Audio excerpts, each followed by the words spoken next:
एक बहुत बड़ी चुनौती रही है। अभी संसद में वक्फ से जुड़े कानून में संशोधन हुआ है। इस पर आपके नेटवर्क ने भी काफी चर्चा की है।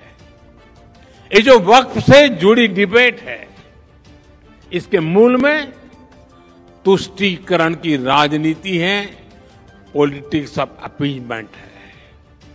ये तुष्टीकरण की राजनीति कोई नई नहीं है। इसका बीज हमारे स्वतंत्रता संग्राम के समय ही बो दिया गया था।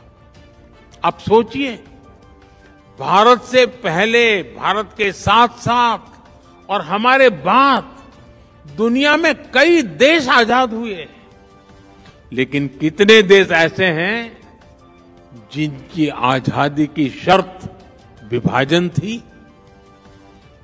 कितने देश हैं जो आजादी के साथ ही टूट गए? भारत के साथ ही ऐसा क्यों हुआ?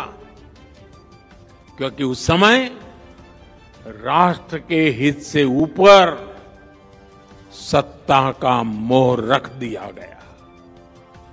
अलग देश का विचार सामान्य मुस्लिम परिवारों का नहीं था, बल्कि कुछ कट्टरपंथियों का था,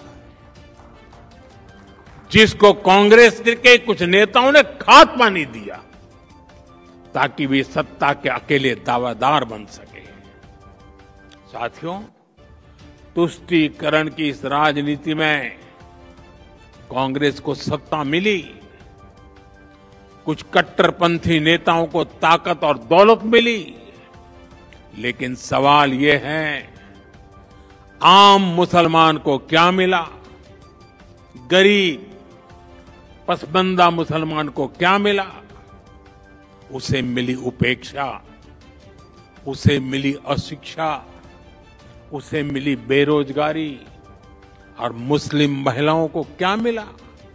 उन्हें मिला शाहबानो जैसा अन्याय, जहां उनका संवैधानिक हक कट्टरपंथ की भेंट चढ़ गया।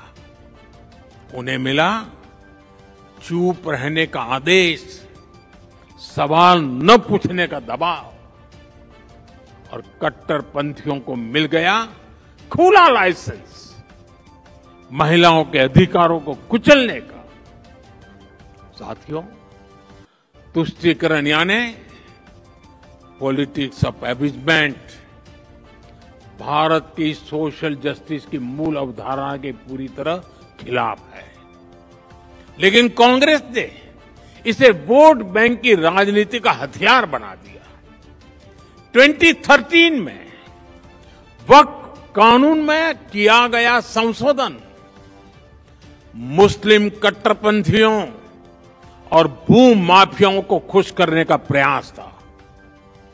इस कानून को ऐसा रूप दिया गया कि उसने संविधान के ऊपर खड़ा होने का भ्रम पैदा किया। जिस संविधान ने न्याय के रास्ते खोले, उन्हीं रास्तों को वक्फ कानून ने संकुचित कर दिया गया।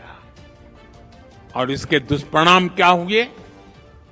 कट्टरपंथियों और भूमाफियाओं के हौसले बुलंद हुए।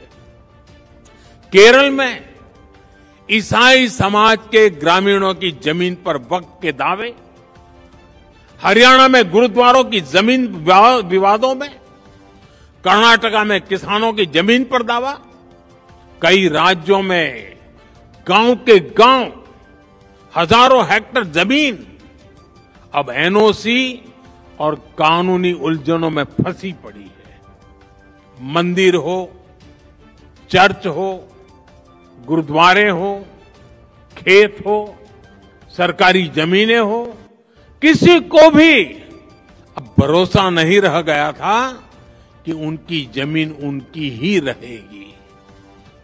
सिर्फ एक नोटिस आता था और लोग अपने ही घर और खेत के लिए कागज ढूंढते रह जाते थे। जो कानून न्याय के लिए था, वो डर का कारण बन गया। ये कैसा कानून था? साथियों, मैं देश की संसद को सर्व समाज के हित में, मुस्लिम समाज के हित में एक शानदार कानून बनाने के लिए बधाई देता हूं।